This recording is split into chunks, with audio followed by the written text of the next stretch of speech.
Most people still today think that all entertainment to do with movies, drama, is therefore nothing more than their entertainment. It never ever was that case. Of course, television can't perform such miracles as this, yet. But perhaps there's no harm wishing that it could. The greatest social messages are promoted through movies and drama, high drama, through the fixation of emotive sequences, emotional sequences, not logical, factual sequences, but pushing points across in an emotional way which register and fix in the mind. So emotional content is very, very important, rather than going through an actual discussion or an argument using logic and facts. There's no debate. And when you're being downloaded through fiction, your guard is down, the sensor part of your brain is not in action. It isn't saying, yes, I agree with this, I disagree with that, as you would in a debate or a lecture. You're actually in an alpha state, being completely downloaded with new ideas. About 100 years ago, this big organization with many branches, they wanted to rule the world basically using Britain as a nucleus of a system, an embryo, which also was going to be joined with the US under the Anglo-American establishment, wrote about the kind of culture and the changes of culture over a 100-year period that they would actually design, implement and bring in. And H.G. Wells talked about it too. He talked about arenas. And he says arenas could be put up across the world for sports, for instance. Now at that time, sports was something that children, school children were into. Adults became adults and got onto adult things. So it was unimaginable at the time that people could actually believe that there was even a need for adult sports and entertainment, never mind having arenas built across the world. But he said we can do this, and foist basically a sports culture for the males. Using a tribal system. We're all tribal to an extent, that's why we even bother to vote for a tribal leader. This is well understood, that's why we're supplied with these leaders. And because the average man was to become more disengaged from his own destiny as the expert class arose, it was decided that the males would get their outlet basically, gradually becoming helpless as males through sports. Therefore they'd have a tribal team they could identify with, they could cheer them on as they were winning. In their own personal lives they were getting nowhere, they were getting disenfranchised in a sense as experts took over decision making for them in all kinds of fields. So this was psychology at use, planned before they even implemented the sports. That's why they pay athletes these fantastic salaries. I was listening to the radio the other day. They just contracted to pay one player on one team $6 million a year. Can you believe this? And why is that? It's the Roman circus. What does the emperor do when the people become restive, and when the people are asking questions, and when the people don't like the policies of the emperor? He sends them to the circus. He creates a circus. He builds a giant coliseum. And he begins to throw the Christians to the lions. And he has great chariot races and football games and basketball games, all to keep the idiots preoccupied with things that don't mean anything in the scheme of the entire world, so that they don't have the time to learn what the truth is, so they don't ever get smart enough to learn how they're being manipulated, so they don't ever question the emperor. That's why they pay a player on a football team or a baseball team $1 million or $2 million or $3 million a year. It is the Roman circus. I know men who don't know anything in the world except who plays third base for the Mets, and they think that's a great accomplishment. And they meet and pat each other on the back and bond and go have cocktails and talk about what this guy that plays third base for the Mets did in last night's game. It's sad. It's really sad. When radio came along, of course, they used that to the maximum. sports for the men, soaps basically for the women, and then in came television, as I say, with its alpha state, its hypnotic state, and sure enough, around the 1960s, really, 50s and 60s, it took off. It really, really took off. And men became glued on Saturday nights to the sports shows. A culture industry, which is called by its own the culture industry. The Soviet Union had a department called the culture industry. Their actors and directors were called the cultural leaders. Because they would, like a computer, people are like computers, all you have to do is keep giving them new updates every so often, and you can change an entire country or a nation or a block of nations who are all getting the same upgrades at the same time along certain paths. Today we call it political correctness. Most people want to belong to their peer group. They want to be the same as everyone else when it comes to opinions.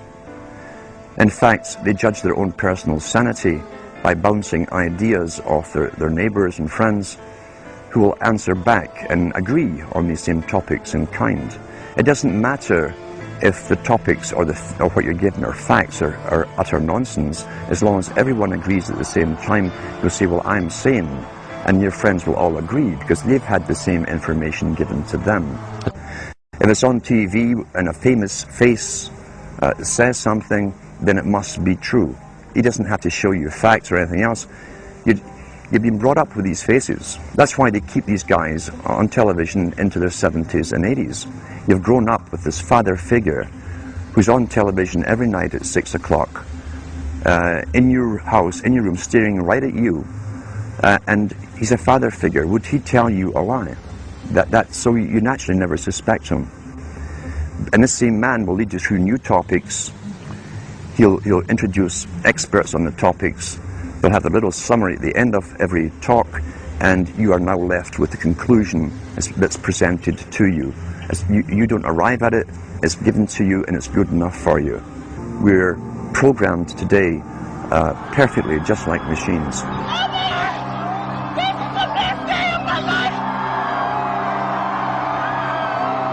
We tie this in with the Brzezinski. Brzezinski said in 2 Ages. Now this guy was way up with the NSA. He's a master geopolitician.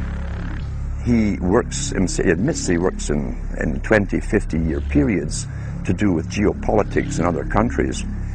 But he said himself, the public will shortly be unable to think or reason for themselves. He was meaning by the form of information that was given to them, the type, the formulas that were in use then in the 1970s. He says, eventually they'll be unable to think or reason for themselves. And eventually, he said, they will expect the media to do all their thinking and reasoning for them. Well, that's happened today. That's why people today can't think outside of the programming from television. Is there any room in a kind of society where these manipulations are not taking place for this type of entertainment or any type of entertainment at all? If people understand that a game is a game, if people understand that nobody, no matter what they do, is worth paying $2 or $3 million a year for, people should be able to get rich if they want to, by the sweat of their individual labor, okay? By going out and doing something for the world, not by taking people's minds away from the emperor. It's a game. Football's a game. Football's a game. But let me tell you something. When 150 of the most powerful men and women in the world can meet in secret in Baden-Baden, Germany, and plot the fate of billions, and nobody even cares about it, but 6 football players go to lunch together, and it's in the headlines across the country, you have a reflection of the society in which that exists. And it is a sick society that is doomed to self-destruction. So based on that scenario, there's some truth into what these men are looking at. Absolutely, and that's what makes me so sick, is that I'm trying to wake up a people who on a daily basis are proving the ones that I'm warning them about to be right. Mm-hmm. Well, so that even though a minority, there are people out there that you recognize are awake to this, if they don't do something about it, they will lose that ability to be free in that way. That's correct. Whether they might think, well, I don't need to worry about it because I know what I know and I'm fine. That's it doesn't right. work that way. There's a connection here to everything. That is correct. That is absolutely correct.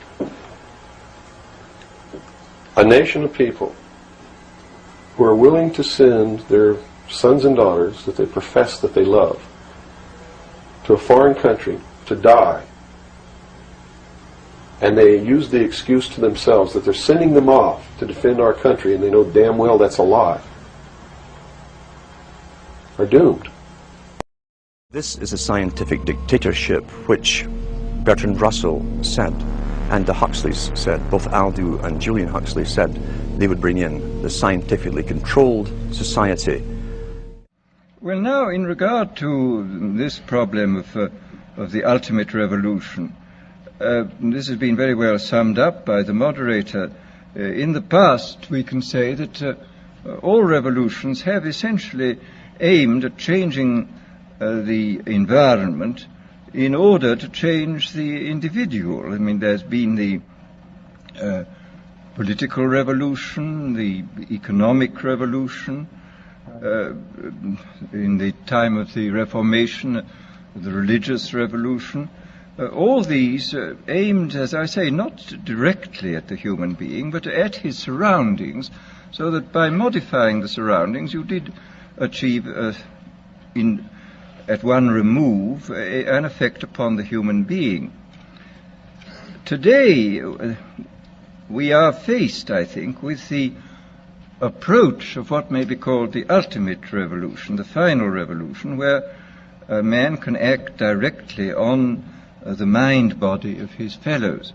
Well, needless to say, some kind of direct action on human mind-bodies has been going on since the beginning of time.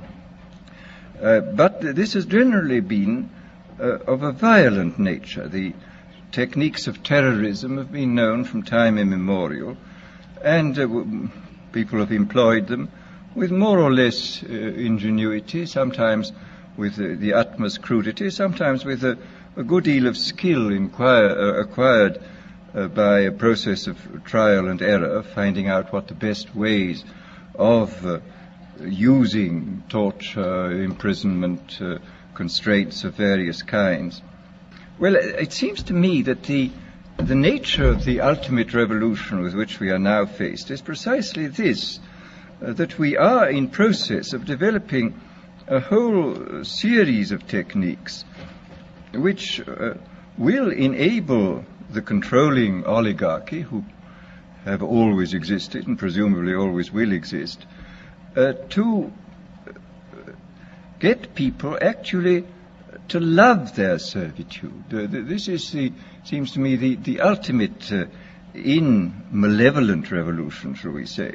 And this is a problem which has interested me for many years, and about which I wrote 30 years ago a fable, The Brave New World, which is essentially the account of a society making use of all the devices at that time available, and some of the devices which I imagined to be possible, making use of them in order to, first of all, to standardize the population, to iron out inconvenient human differences, to create, so to say, mass-produced models of human beings arranged in some kind of a scientific caste system. A number of techniques about which I talked seem to be here already, and that there seems to be a general movement in the direction of this kind of ultimate revolution, this method of control by which people can be made to enjoy a state of affairs which by any decent standard, they ought not to enjoy. The enjoyment of servitude.